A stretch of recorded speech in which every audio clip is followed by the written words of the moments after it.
হুমায়ুন কবির তিনি হাজিরা এড়িয়ে গেলেন। ৭ই মে শক্তিপুরের সভা থেকে তিনি যেভাবে ওসিকে আক্রমণ করেছিলেন, তারপর তাকে সমন পাঠানো হলো। তিনি হাজিরা তো দিলেনই না, উল্টে শক্তিপুর থানার পুলিশকেই চ্যালেঞ্জ ছুড়ে দিলেন। শক্তিপুর থানার ওসিকে হুমকি দেওয়ায় যে সমন পাঠানো হয়েছিল, তারপরেও আক্রমণ করলেন হুমায়ুন কবির।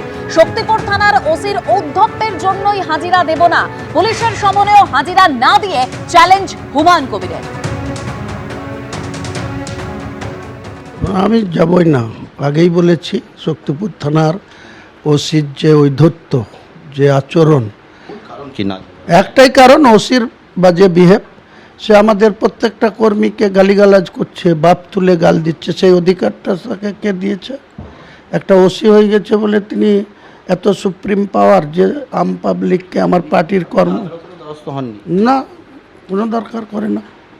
আদালতে যখন অ্যারেস্ট হব, যারা অ্যারেস্ট হয়েছে তাদের জন্য আদালতে যাওয়া হয়েছে, তাদের জন্য অ্যাডভোকেট নিযুক্ত করা হয়েছে।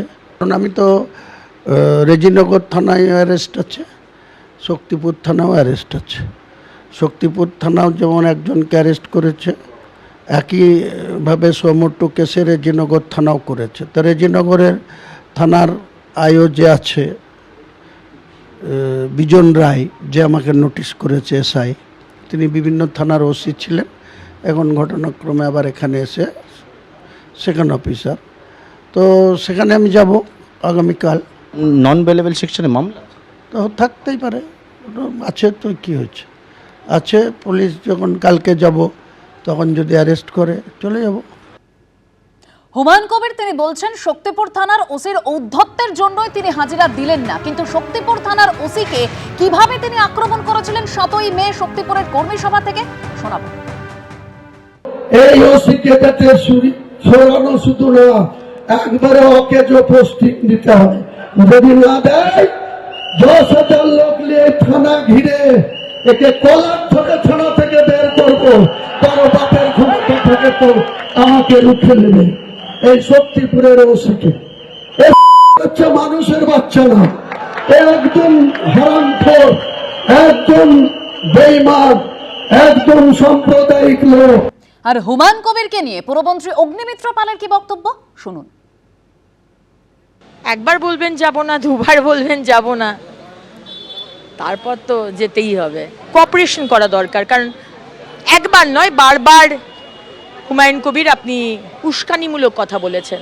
পাবলিককে ইনস্টিগেট করার জন্য, কোনো ধর্মের মানুষকে, এক শ্রেণীর মানুষকে ইনস্টিগেট করার জন্য এরকম করতে পারেন না। একটা দায়িত্ব আছে, আপনার পলিটিক্যাল ফায়দার জন্য আপনি কিন্তু এটা করতে পারেন না। আপনি কিন্তু বারবার করে এসছেন। একদিকে ৭ই মে শক্তিপুরের কর্মী সভা থেকে ওসিকে বেলাগাম আক্রমণ, তারপর ২৬শে জুন রেজিনগরের সভা থেকে বিজেপিকে চড়া সুরে হুমকি দিয়েছিলেন হুমায়ুন কবির, আর তারপর ২৯শে জুন একেবারে বিধানসভা থেকে হুমায়ুন কবিরকে আলটিমেটাম দিয়েছিলেন মুখ্যমন্ত্রী শুভেন্দু অধিকারী। তিনি বলেছিলেন, ধরে নিন এটাই হুমায়ুন কবিরের শেষ বক্তব্য। শুনুন। মাননীয় হুমায়ুন কবির যে বক্তব্য রেখেছেন, দুটো এফআইআর স্টার্ট করেছি।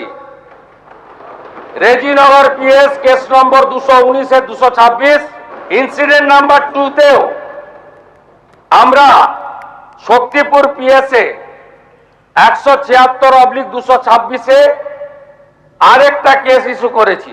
আপনি কান খুলে শুনে রাখুন, আপনাকে এইভাবে ধমক হুমকি, বেপরোয়া, লাগাম ছাড়া কথা বলতে দেব না, দেব না, দেব না।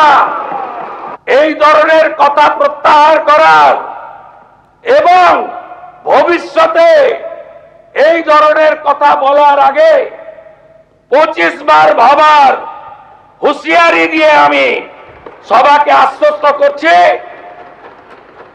আপনারা ভাবছেন কেস হয়েছে, অ্যাকশন কবে হবে?